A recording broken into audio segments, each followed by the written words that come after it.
আসসালামু আলাইকুম। আমি মোহাম্মদ গোলাম কিবরিয়া ভূঁইয়া আপনাদের সবাইকে স্বাগত জানাচ্ছি আজকের ক্লাসে।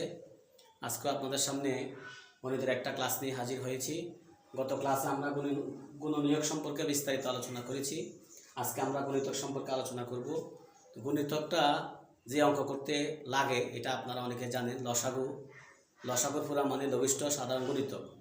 এই গণিতক থেকে গণিতকের যদি ধারণা আমরা ক্লিয়ার হই, ভালো করে জানি, তাহলে লসাগুর কাজটা আমাদের জন্য করা সহজ হবে। লসাগু থেকে এবং গণিতক থেকেও বিভিন্ন পরীক্ষায় অঙ্ক এসে থাকে। এজন্য আমি আপনাদেরকে আগেও বলছি যে আমাদের যে কোনো অঙ্ক করার আগে ওই গণিতের ওই টপিকের ফাউন্ডেশন বা বেসিক আমাদেরকে ভালো করে জানতে হবে। যদি আমরা জানি তাহলে অঙ্কগুলো করা আমাদের জন্য সহজ হবে। তাছাড়া আমরা প্রত্যেকটা গণিতের মধ্যে চেষ্টা করব ফাউন্ডেশন বা বেসিকের মাধ্যমে জিনিসটা অঙ্কটা বা বিষয়টা ক্লিয়ার হয়ে শর্টকাট হয়তো কীভাবে প্রতিযোগিতামূলক পরীক্ষাতে বা এমসিকিউ পরীক্ষাতে আমরা অল্প সময়ের মধ্যে সমাধান করতে পারি, সেই সমস্ত আপনাদের শর্টকাট ওয়েগুলো আমরা আপনাদের সামনে উপস্থাপন করব। তো আশা করি আপনারা আমার সাথে থাকবেন। আমাদের ডিজিটাল এমসিকিউ ক্লাসে যে শিডিউল অনুযায়ী ক্লাস হবে এই ক্লাসে থাকবেন। আজকে আমরা গণিতক সম্পর্কে আলোচনা করব। আমরা একটা উদাহরণের মাধ্যমে আগে বোঝার চেষ্টা করি। সবাই লক্ষ্য করি 7।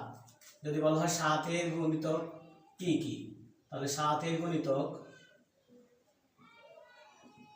7, 14, 21, 28 এভাবে। তাহলে গণিতক সম্পর্কে আমরা একটা ধারণা পেয়েছি। যদি কোনো সংখ্যার গণিতক বলা হয় 7-এর গণিতক, যে সংখ্যার গণিতক বলা হবে ওই সংখ্যা পরপর সংখ্যাটা আসবে। অর্থাৎ 7, 14, 21, 28 প্রতি 7 পরপর যে সংখ্যাটা আসে সেটা হলো 7-এর গণিতক। তাহলে আমরা কি জানলাম? 7-এর গণিতক প্রতি 7 অন্তর যে সংখ্যাটা আসে সেটা হলো গণিতক। তাহলে 8-এর গণিতক হবে 8, 16, 24 অর্থাৎ। তাহলে আমরা কি বুঝলাম? গণিতকটা অনেকটা নামতার মতো। কিসের মতো? নামতার মতো। অর্থাৎ 7-এর গণিতকের ক্ষেত্রে 7 একে 7, 7 দুগুণে 14, 3 7 21 এভাবে আসতে থাকবে। তাহলে আমরা নামতা তো ছোটোকালে অনেকে শিখেছি। নামতা 7-এর নামতা 1 থেকে 9 নামতা পর্যন্ত। তবে নামতার ক্ষেত্রে আমরা যে কোনো সংখ্যার নামতা 10 পর্যন্ত শিখেছি। গণিতকের ক্ষেত্রে সেটা হবে না। গণিতকের ক্ষেত্রে সেটা ইনফিনিটি বাড়তেই থাকবে। অর্থাৎ 7কে আরেকটাভাবে গণিতকের আরেকটা সংখ্যা এভাবে দেওয়া যায়। একটি সংখ্যাকে কোনো একটি পূর্ণ সংখ্যা দ্বারা গুণ করলে যে সংখ্যা পাওয়া যায় ওই সংখ্যাটা হলো প্রদত্ত সংখ্যার গণিতক। অর্থাৎ আমি যদি ধরি 7, 7কে আমি পূর্ণ সংখ্যা 1 দিয়ে গুণ করলাম, তাহলে কত? 7 থেকে 7 পেলাম। তাহলে কোনো সংখ্যাকে পূর্ণ সংখ্যা দ্বারা গুণ করলে যে গুণফল পাওয়া যায় ওই সংখ্যাটি প্রদত্ত সংখ্যার গণিতক।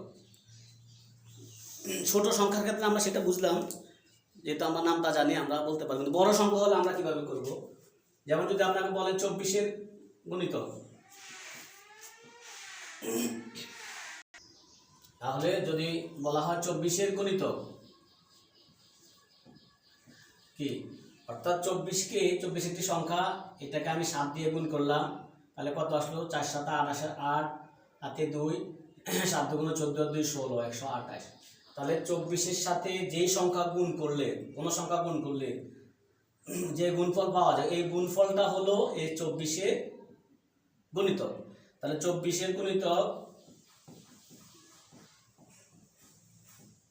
168।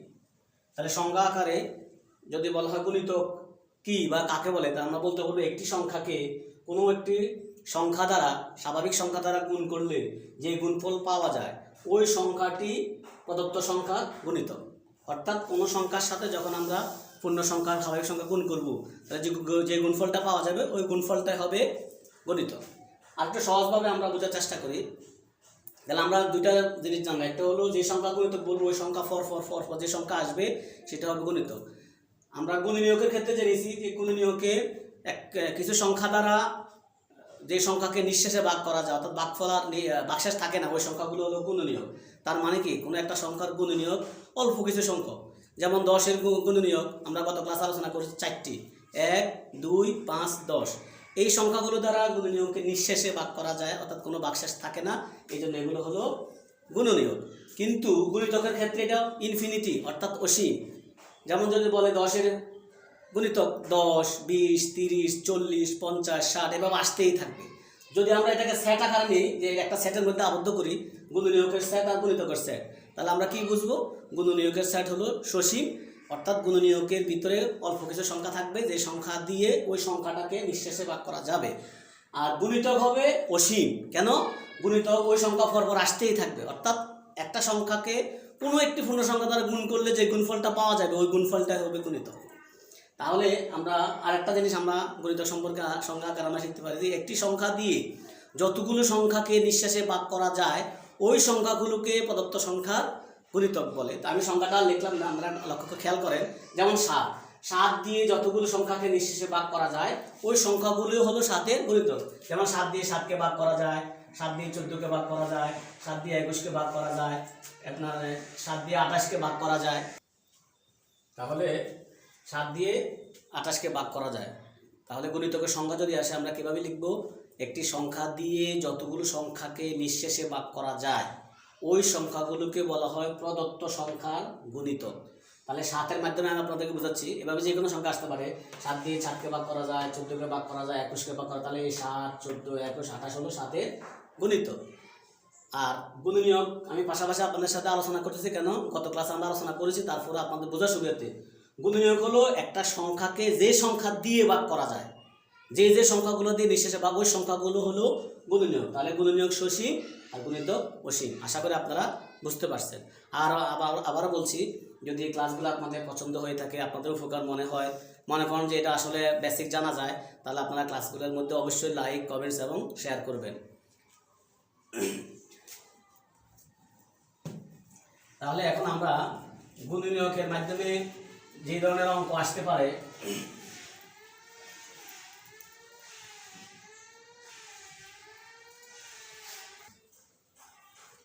তাহলে আমরা কিভাবে এমসিকিউ প্রশ্ন আসতে পারে গুণিতক থেকে আমরা একটু লক্ষ্য করি। এরকম এভাবে আসতে পারে 25-এর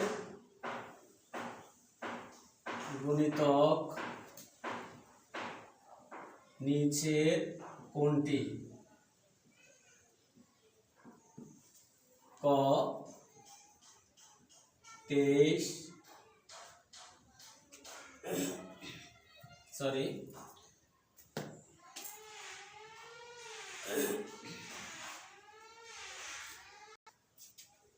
তাহলে আমরা লক্ষ্য করি প্রশ্ন আসতে পারে এরকম 25-এর গুণিতক নিচের কোনটি? তাহলে আমরা 25-এর গুণিতক কীভাবে বের করব? 25 দিয়ে যে সংখ্যাকে ভাগ যায়, আমরা একটু আগে যে ক্লাস আলোচনা করি, যে সংখ্যা দিয়ে একটি সংখ্যা দিয়ে যতগুলো সংখ্যাকে ভাগ করা যায় ওই সংখ্যাগুলো কি গুণিতক। তার মানে আমরা 25 দিয়ে যে সংখ্যাকে ভাগ যায়, তাহলে 25 দিয়ে 623কে ভাগ যাবে না, আপনারা দেখবেন লক্ষ্য যাবে না। 25 দিয়ে 624কে ভাগ যাবে না, 25 দিয়ে 625কে ভাগ যাবে। 25 গুণ 25 625, তাহলে আমার উত্তর হবে এটা 625, এটাও হবে না। এরকমই আরেকটা অঙ্ক আসতে পারে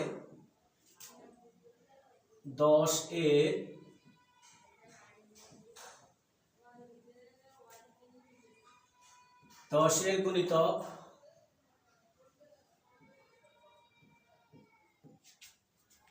নিচের কোনটি নয়? অর্থাৎ আমাদেরকে বিভ্রান্ত করার জন্য এই ধরনের প্রশ্ন আসতে পারে। বিশেষ করে 11তম থেকে 20তম যে চাকরিগুলো আসে, এখানে খুঁটিনাটি প্রশ্ন এসে থাকে, এমসিকিউতেও আসে, আপনার রিটেন এক্সামে এই ধরনের প্রশ্ন এসে থাকে। তখন যদি আপনারা এটা বেসিক না জানেন তাহলে অঙ্কটার উত্তর দেওয়া আমার জন্য কঠিন হয়ে যাবে। তাহলে 10-এর গুণিতক নিচের কোনটি নয়, এইটা নয়। একটা আছে কোনটি, আবার কোনটি নয়, এই ধরনের প্রশ্ন আমাদের আসতে পারে। লক্ষ্য করে কি আসতে পারে?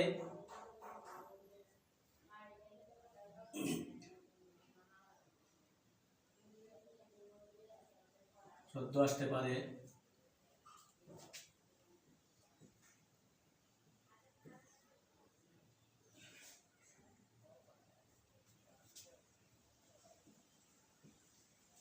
সবাই লক্ষ্য করি 10-এর গুণিতক নিচের কোনটি নয়। তাহলে এখানে খেয়াল করতে হবে 10-এর গুণিতক কি, আগে এটা দেখতে হবে এখানে 10-এর গুণিতক আছে কিনা।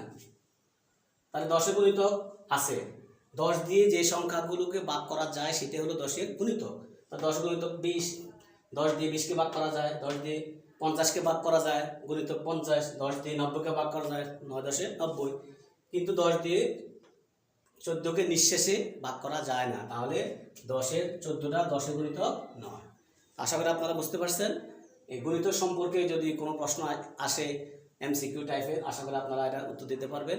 এখন আমরা গণিতকের মাধ্যমে গণিতকের যে ইয়া থেকে আসে লসাগু থেকে, এই লসাগু সম্পর্কে আমরা বিস্তারিত আলোচনা করব। আশা করি আপনারা আমার সাথে থাকবেন।